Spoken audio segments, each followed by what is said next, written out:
Hi friends, ఎలా ఉన్నారు? Welcome to my channel. ఈ ఛానల్లో చూపిస్తున్నట్టుగా నేను నల్లపూసల దండ చైన్ డిజైన్స్ పెట్టాను.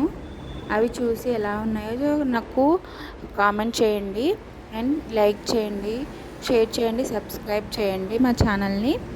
అలాగే మీకు ఎలాంటి డిజైన్స్ కావాలన్నా డిజైన్స్ నేను చూపించాను కదా, ఆ డిజైన్స్ మీకు కావాలంటే బంగారంలో అయినా 1 గ్రామ్లో అయినా మా షాప్లో లభిస్తాయి. మీరు ఒకసారి మా షాప్ని సందర్శించండి. Kazipet Lakshmi jewellers. Thank you friends.